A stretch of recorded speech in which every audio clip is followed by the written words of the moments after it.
Last year, with the re-release of Radiohead's iconic Kid A and Amnesiac albums as a double album, Kid Amnesia, I got to re-experience these albums again, and it made me want to make this video where we talk about the instruments used on Kid A specifically, mainly because I think they're such a love letter to music technology and music history.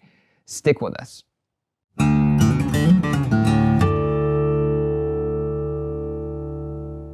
Hi, I'm Zach Marr from Alamo Music here in San Antonio, Texas. You can find us online at alamomusic.com.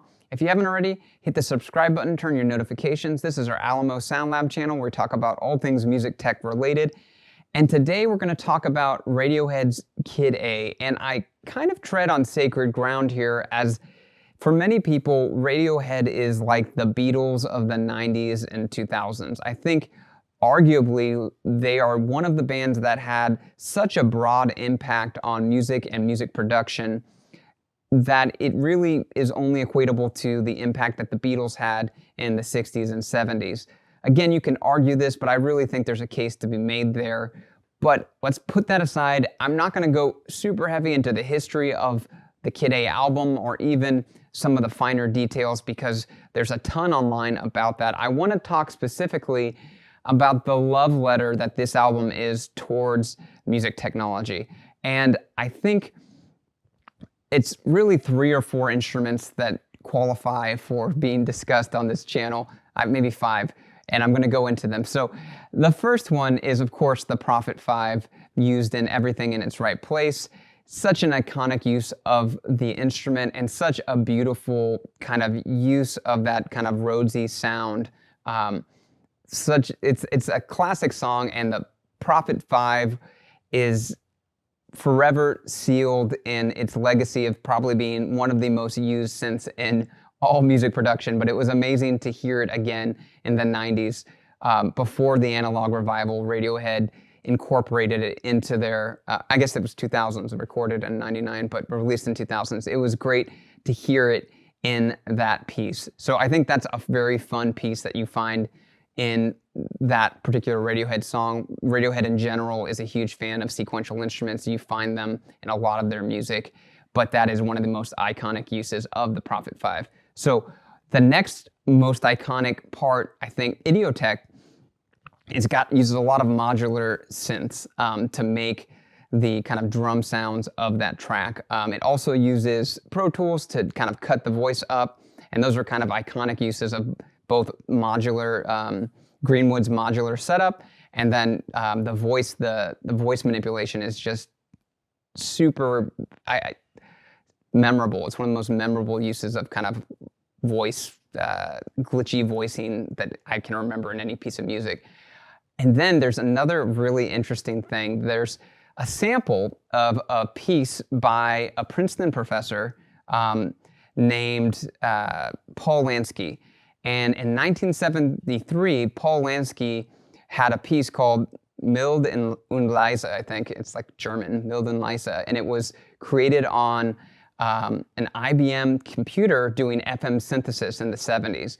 And if you listen to that piece, it is super dissonant. It is not very pleasant to listen to, but it has, in the early part, the 4 chords that are throughout Idioteque that are kind of iconic in the song are early on in that piece, and Greenwood, I believe, sampled that and used it in that song. And it's so interesting because it's such a modular synthesis, harkens back to early synthesis, these giant modular rigs, and then this use of FM synthesis in the early 70s in an experimental Princeton laboratory is just so, I think it's such a interesting thing to have sampled. It again, to me, it's a love letter to musical instruments and their history, and really part of the magic of this album is all the explorations of sound and through both their creativity and through these iconic musical instruments. So I think that's a really interesting moment in the album.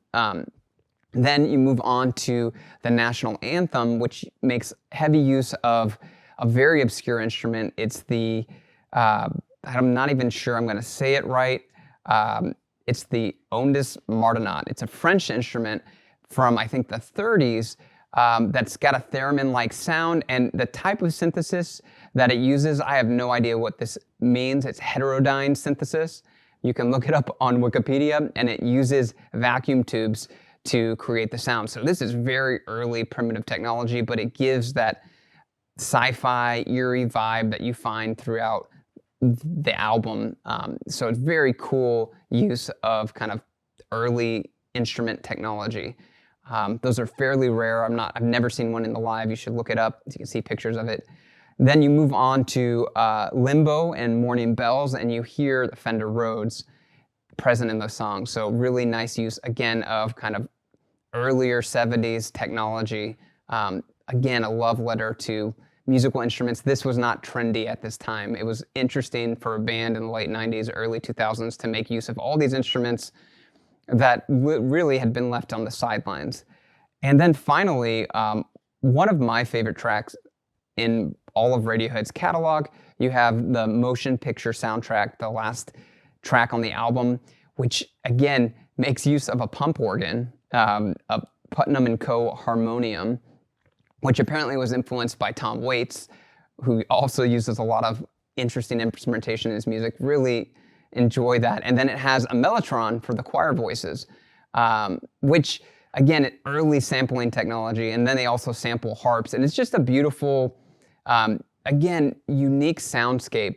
Part of the magic of Kid A is these sound jungles that they create borrowing from computer technology with Pro Tools, all the way from technology from the 30s and through the 70s. And it's just a love letter to the sound and to the instruments that help us create it. And they really, if you look at the catalog that Radio has, each album, they've really picked up on unique sounds that oftentimes were forgotten. And what's interesting, a lot of these instruments have gained a cult following because of their use in these albums. And so really wanted to talk about that today. Other than that, there's no other really foregrounded synths that are talked about.